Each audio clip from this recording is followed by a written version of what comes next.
With us now, Erick Erickson, host of the Erick Erickson Show, author of Show Notes, I think the best conservative newsletter in the country. It is good to see you as always, my friend. Is this not an enormous opportunity right now for Donald Trump? Oh, absolutely. He's going to get a tax plan. It's going to be ugly when it gets through the House, but he's going to get it. He's got a secure border. That issue has fallen off. His polling averages have started coming up as he's backed off on tariffs, and now he's going to get a tax win. That's going to be a big deal for him. So yes, he's driving the train right now. You say he's going to get a tax win. MAGA seems to adopt the body positivity movement, that big is somehow beautiful. It wasn't true when the body positivity movement said it. I don't think it's true about government. Big government is not beautiful. That is something that Republicans used to preach and understand. Are we to say, by you saying he's going to get this deal, that some of the holdouts, right, Andy Harris, Andrew Garabino, Tom Keene, Young Kim, Mike Lawler, Nick Lota, Tom Massey, maybe Chip Roy, some of these people, some of these Republicans are going to have their arm twisted so hard that it's going to break, and therefore Trump is now fully in control of the Republican Party? Yeah, listen, you're going to have some holdouts, Thomas Massey for sure, maybe Chip Roy, but I think you're going to get the SALT guys, the blue state Republicans come on board, cutting a deal tonight. You'll have a few holdouts left, but by and large, yeah, even the Republicans who are opposed to the bill understand if they don't get something done, taxes are going to go up, and their behind-the-scenes inner monologue thinking, if you will, is that that's going to hurt the economy, and we need more revenue in Washington to be able to manage the debt. So they're either going to hurt the economy, drive us into recession, or they're going to pass something. Well, and at the same time, all of this focus on Joe Biden means that Trump, and more accurately, Mike Johnson, the speaker, can operate in the background. Right. Very much so.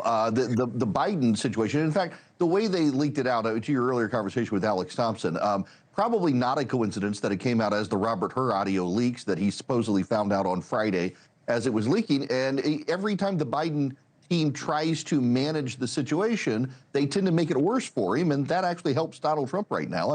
It's the same way staying in the race is how Donald Trump got elected. There is a media component to this, and Alex Thompson's a friend. I did not want to sort of air the laundry of his co-author with him. That's not fair to make him answer for that. But I think how the media is responding to this latest Biden scandal, the cancer diagnosis, is important. You pointed this clip out earlier today, rightfully so, on CBS News. Take a listen.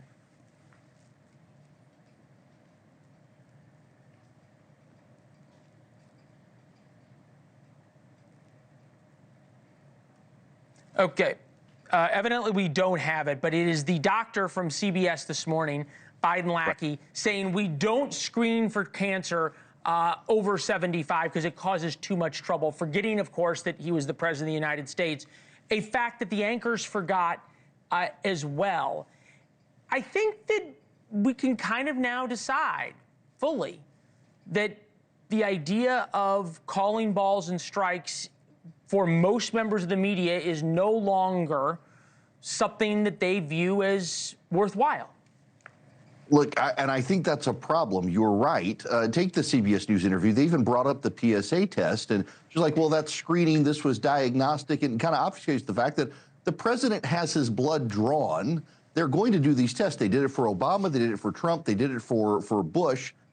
The fact that they didn't do it for Joe Biden should be a red flag for everyone, that there was a decision made to not do it. The fact that the media lacks the intellectual curiosity to ask these things, but when J.D. Vance questions, was he really fit to be in office given his health, they call him a conspiracy theorist, and Jonathan Martin from the Politico says he's too online. 70% of Americans shared this concern. That doesn't suggest it's too online for me.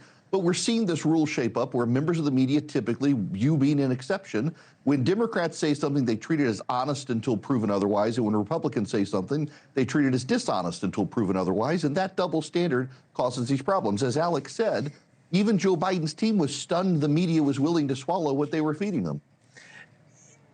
If that is the standard, that you treat things coming from different politicians in different ways, What does that mean going forward for what Democrats have to do to get out of the cold, the wilderness, whatever it is? The Democrats are going to have to start bypassing traditional media and go to uncomfortable places like Joe Rogan, because independent voters in this country, the trust level for the media is about 15 to 20% with independent voters. Independent voters. At least we're higher than Congress. Yeah, well, you are for now, but keep going with some of these media outlets. So they're going to have to go to these non-traditional podcasters. And frankly, it should be a wake-up call to every media organization in the country. Free people do need a free press. Yeah. And when you're hostage to your biases against the right, you're not free. And when half the country doesn't trust you at all, you can't actually cover the real problems in the country. Thank you for watching. Subscribe below and download our NewsNation app right now on your phone, and you will get fact-based, unbiased news for all Americans.